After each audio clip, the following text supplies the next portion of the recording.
क्या मामला था आपके साथ, क्या हुआ? मेरे साथ जो है मैंने इसमें काम किया LUCC में जी। उसमें मैंने अपना पैसा लगाया और अपने जो है रिश्तेदार है, पड़ोस के लोग हैं, आसपास के जी। उनका भी लगवाया। और जब हमारी मैच्योरिटी का नंबर आया तब ये लोग फरार हो गए। कौन है जो मैच्योरिटी देता था आपको? मैच्योरिटी हमारे जो है कृष्णा दीक्षित जो है ये कामगंज ब्रांच।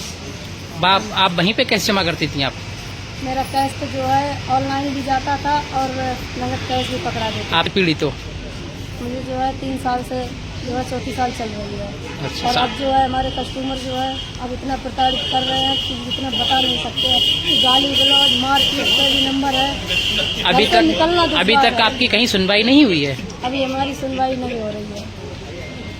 फतेहगढ़ कचहरी में मौजूद है और आप हमारे पीछे देख सकते हो ये तमाम लोग यहाँ पर खड़े हुए हैं। इनके हाथ में बैनर है जिसमें हमारा ब्रांच जो LUCC थी वो कहीं ना कहीं इस समय भाग चुकी है और कृष्णा दीक्षित चोर है, शाखा प्रबंधक कायमगंज, ऐसे पोस्टर इनके हाथ में है। हम अपना अधिकार मांगते हैं, नहीं किसी से भीख मांगते हैं। ऐसे कई इन लोगों के पास यहाँ पर जो ये बैनर लगे, पोस्टर लेकर के ये लोग खड़े हैं। मामला बताते चलते हैं आपको। पूरा मामला है LUCC कंपनी जो कि भारत में पूरी तरह से विकसित हो चुकी थी, जिसमें हजारों लोगों की बात में करोड़ों लोग इसमें पैसा अपना इन्वेस्ट कर चुके थे। और अब जब उन सभी ग्राहकों के, कस्टमरों के पैसे मिलने की बारी आई तो बैंक गायब हो गई। ऐसे हमारे भारत में एक नहीं कई ऐसी बैंकें, ऐसी शाखाएं आई हैं और गरीब लोगों का पैसा लूट करके विदेश चले गए। सूचना प्राप्त है कि जो LUCC का मालिक था वो इस समय दुबई है, समीर अग्रवाल। आइए लोगों से जानकारी हासिल करते हैं किसका कितना पैसा इसमें जमा है और ये लोग कब से अपना पैसा LUCC कंपनी में इन्वेस्ट कर रहे थे और क्या हुआ इन लोगों के साथ में। क्या नाम है भैया आपका? नीतीश कुमार। नीतीश कुमार जी। कब से आप LUCC में ज्वाइन? 2020 से। 2020 से। कितना पैसा आपका इन्वेस्ट हो चुका है? 5 लाख रुपए। 5,000? 5 लाख। 5 लाख आपका हुआ या कस्टमर का और लोगों का? कस्टमर का हमारा। क्या ये जो आपने बैनर लिया है कृष्णा दीक्षित चोर है, इसका क्या मतलब है? चोर तो चोर है और क्या। ये कृष्णा दीक्षित कौन है? ब्रांच मैनेजर थे। मैनेजर थे। ये आपसे मिले थे? क्या बोला था, कितना पैसा इन्वेस्ट करने पर कितना पैसा मिलेगा, क्या कुछ प्लान था इनका, कुछ बताइए जी। वो 5 साल में डबल। 5 साल में डबल। जी, क्या नाम है आपका सर? रजनीश। क्या कहना है आपका? आप ये जो हाथ में पोस्टर लेके हो, हम अपना अधिकार मांगते हैं, नहीं किसी से भीख मांगते हैं, क्या मतलब है इसका? हम तो अपना पैसा मांगते हैं, खाली पैसा मांगते। कितना पैसा जमा किया? हमारा आज लोग 2 लाख रुपया कम से कम। 2 लाख रुपए और सारा डूब गया? सारा डूब गया। सरकार से क्या मांगने के लिए आप आए हो और ये जो कचहरी में आप खड़े हो, क्या आपका हम उद्देश्य कोई है? भीख नहीं मांग रहे हैं, हम तो अपना पैसा मांग रहे हैं। अपना पैसा मांग रहे जी हैं। साहब। क्या नाम है सर? पवन राठौर। क्या कहना है आपका? ये सारे लोग यहाँ पर खड़े हुए हैं। LUCC जो है वो इस समय गायब है, बंद पड़ी हुई है। काफी लोगों का पैसा इन्वेस्ट हो चुका है और जो पैसा मिलने का जो रास्ता है वो तलाशा जा रहा है। कैसे है ये, मतलब किस तरह से मिलेगा? हम लोग पहले तो आश्वासन देते रहे कि हाँ दिसंबर तक पैसा मिलेगा जी, लेकिन वो भी पैसा नहीं मिला जी। फिर बोलते रहे कंपनी बाजी नहीं है, कंपनी यही है, अपना पैसा जमा करते रहिए। जी। दिसंबर तक इन लोगों ने हमसे पैसा भी जमा कराया और जब मैच्योरिटी की बारी आती थी तो बोल देते कि पैसा ऊपर से भी आया नहीं, मिल जाएगा। तो मेरी अगस्त से लेकर दिसंबर तक की लगभग 14 लाख की मैच्योरिटियां थी, वो भी खा गए और दिसंबर तक मुझसे काम करवाया, मेरा पैसा भी नहीं दिया। और अब उनसे पैसों की बात करते हैं तो सीधा गालियां देते हैं कि मेरा जो करना हो कर लो, मेरा कोई कुछ नहीं कर पाएगा। गालियां कौन देता है? कृष्णा दीक्षित। कृष्णा दीक्षित जी, जिन्होंने आपको जोड़ा था और उन्हीं के माध्यम से आप लोगों ने इन्वेस्ट भी करवाया पैसा। जी जी। वो अब गालियां देते हैं? हाँ, गालियां देते हैं। तो पैसा आपको कैसे मिलेगा? जो आपने इन्वेस्ट करवाया है लोगों का, वो कैसे मिलेगा फिर? अब शासन प्रशासन से मदद मांग रहे हैं, गुहार लगा रहे हैं जी, पर कहीं कुछ सुनवाई हो नहीं रही है। बस सरकार से एक ही उम्मीद है कि पैसा जल्द से जल्द हम लोगों को मिले और हमारे जो भी मिलने वाले हैं उनका भी पैसा जमा है, उनका सहारा मिल जाए आज इस कंडीशन में आ चुके हैं कि शायद एक एक रोटी को हम लोग मोहताज हो गए हैं। आज मेरा तो भविष्य खत्म हो ही चुका है, साथ में मेरे बच्चों का भी भविष्य खराब हो गया है। आज इज्जत सम्मान सभी से चले गए, पैसों से भी चले गए, बर्बाद हो चुके हैं। हम लोग बिल्कुल सड़क पे आ गए हैं। कोई सुनने को तैयार नहीं है, जहाँ जाओ बस टरका दिया जाता है, कोई सुनने वाला नहीं है। एसपी ऑफिस में क्या आपको बताया गया, क्या सूचना वहाँ से प्राप्त हुई, इसको मिलेगा या नहीं मिलेगा पैसा? एसपी ऑफिस में आज हम लोगों ने ज्ञापन दिया है, तो साहब ने बोला है कि इसकी जांच होगी, जो भी दोषी पाया जाएगा उसको कड़ी से कड़ी सजा दी जाएगी। कड़ी से कड़ी सजा दी जाए, लेकिन जो पैसा डूबा है वो पैसा कहाँ से मिलेगा? अब वो तो सरकार के ऊपर है, वो कैसे क्या होगा वो तो हम नहीं बता सकते हैं। जी चलिए हम और लोगों से बात करते हैं। क्या नाम है सर आपका? मेरा अनुपम पांडे नाम है। मैं 2022 से इसमें ज्वाइन हुआ था और इतने मोटे मोटे अक्षर में भारत सरकार कृषि मंत्रालय द्वारा पंजीकृत है, नया युवाओं का रोजगार है। कहीं ना कहीं मुझे ये पता है कि ये जो लाइसेंस है कहीं ना कहीं भारत सरकार देती है, और उसकी आड़ में ये जो पुराने जो भी सीनियर उच्च अधिकारी इसमें होते हैं इन सोसाइटियों में, वो कहीं ना कहीं छोटे एजेंटों और जनता को जो 420 करके रुपया हड़पते हैं, तो इसकी कहीं ना कहीं ये तो दोषी हैं ही, लेकिन जिन्हें इनका लाइसेंस पंजीकृत करती है जो SRCC या जो भी संस्था है, कहीं ना कहीं वो भी दोषी है। क्योंकि आप इनके कागज जब पढ़ के ज्वाइन होते हैं या लगवाते हैं रुपया, तो ये भारत सरकार का उपक्रम है या ऐसा कह के जो बताते हैं, तो उसमें पूरी लालच में ये होता है कि हाँ भारत सरकार का है, चलिए इन्वेस्टमेंट करेंगे जी। उसके साथ आम जनता जो है उस पर विश्वास हम लोग पा के उनका रुपया जमा करवाते हैं जी। यहाँ पे धोखा ये हुआ कि जो भी सूचनाएं आती रहीं वो धरा स्थल पे इन्होंने पूरी नहीं दी, और शायद अगर ये दे देते तो यहाँ की जनता का जितना नुकसान हुआ है वो आधा भी हो सकता था। तो जिम्मेदारी ब्रांच मैनेजर उच्च अधिकारियों की भी है, जिन्होंने ये धोखाधड़ी में पूरे संलग्न होके नीचे धरा स्थल पे किसी को जानकारी नहीं दी कि सोसाइटी में क्या चल रहा है क्या नहीं चल रहा है। अब सुनने में जो आया ललितपुर में कांड हुआ था, तब इनको मीटिंग बैठाई और तो कह रहे थे कि हम कुछ नहीं होगा, आप लोग जमा करिए। आज एक एक एजेंट, एक एक निवेशक रो रहा है, अपना हक मांग रहा है, लेकिन सुनने को कोई तैयार नहीं है। सुनने में आ रहा है LUCC के वो लेके भाग गए हैं, उनके ऊपर ED जांच चल रही है, उनके ऊपर गैंगस्टर लग गई है। आज हम एक भारत सरकार से केवल निवेदन करते हैं कि एक एजेंट की सुरक्षा क्या है, वो अपना घर बार चलाने के लिए अगर काम करता है तो वो कहाँ से दोषी है, उसके पास सारे प्रूफ हैं, तो वो भी अगर वो दिखा रहा है तो पुलिस प्रशासन उन्हें परेशान कर रहा है।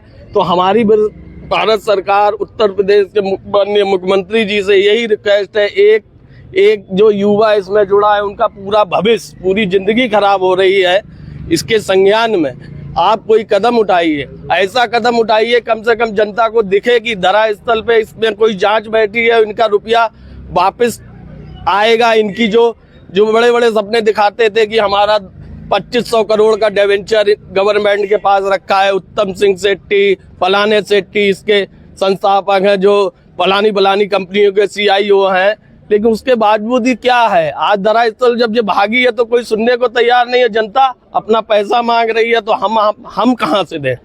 जनता ने आपके पास जमा किया है, जनता आपसे ही पैसा मांगेगी।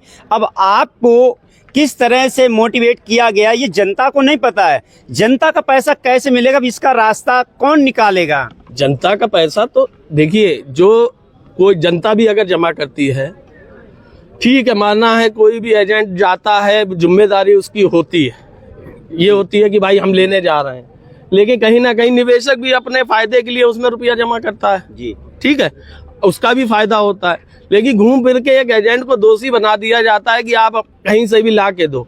अगर वो अपने पास रखा होता तो वो उस समय काम कर रहा था। तो आपने पूरी इंक्वायरी की थी जब आप LUCC में एजेंट बने थे, तो आपने पूरी इंक्वायरी की थी कि ये पैसा कहाँ से लाएंगे, कैसे जमा करेंगे, कैसे ये प्लान को अपना लेकर के आए जमीनी स्तर पर, जनता को ये मिलेगा या नहीं मिलेगा? क्योंकि भारत में कई कंपनियां जो है वो पहले से ही बात चुकी, तो आपने थोड़ी इंक्वायरी की या नहीं? हाँ, क्यों नहीं। इनके ऑफिस में जब ज्वाइनिंग के लिए या उसके लिए गए थे, मोटे मोटे अक्षरों में सर्टिफिकेट रखे हुए थे कि 2021 से इनका पैन कार्ड भी है, टैक्स भी जमा करती है, और SRCC की 78 नंबर वो सचेत वेबसाइट पे भी पंजीकृत है। तो ये सब चीजें जो गवर्नमेंट की साइटें बनी है उस पर पंजीकृत है। दिख रहा है कि इनका जो कोऑपरेटिव सोसाइटी है, कोऑपरेटिव, खाली कोऑपरेटिव जो होती है वो तो कोई भी ले सकता है, लेकिन जो मल्टी स्टेट होती है वो कहीं ना कहीं बहुराज्य होती है, जो भारत सरकार इनको पंजीकृत करती है, तो जिम्मेदारी उनकी भी बनती है। और इसी को देख के एक युवा जो आज के समय बेरोजगारी फैली हुई है, बेरोजगारी फैलने के कारण एक नया युवा अपने रोजगार के लिए इन सब चीजों में जुड़ता है, बाद में निकल के आता है कि पैसा डूब गया, कोई फांसी लगा रहा है, कोई गलत कदम भी उठा रहा है, कोई जेल जा रहा है। तो ये सब चीजों पे संज्ञान लेके लाखों लोग इसमें परेशान है, तो गवर्नमेंट को इस पे अपना डिसीजन देना चाहिए। गवर्नमेंट के द्वारा बताया जा रहा है कि इस LUCC में आयुष्मान कार्ड योजना भी थी, सुकन्या योजना भी थी, ये गवर्नमेंट की पॉलिसी थी। तो क्या गवर्नमेंट वाकई में इसमें इन्वॉल्व है या इसको कहीं ना कहीं से रोका गया है? इसमें मेन चीज ये है कि आयुष्मान, नाम तो आयुष्मान दे दिया जी, लेकिन एक आयुष्मान जो डाकखाने में चल रहा है उसकी नकल करके जनता को गुमराह बनाया। जनता को गुमराह बनाया या वाकई में गवर्नमेंट को भी गुमराह बनाया है? हाँ, उनको भी, उसकी आड़ में उनको गवर्नमेंट को भी बनाया है। क्यों? कि इनकी होर्डिंगों में लिखा रहता है आयुष्मान पेंशन योजना, सुकन्या समृद्धि योजना। जब वो मालूम पड़े सुकन्या समृद्धि योजना के बारे में ज्यादा डिटेल से पूछो तो कि 1 लाख पूरी हो चुकी है, अब नाम चेंज कर दिया गया है।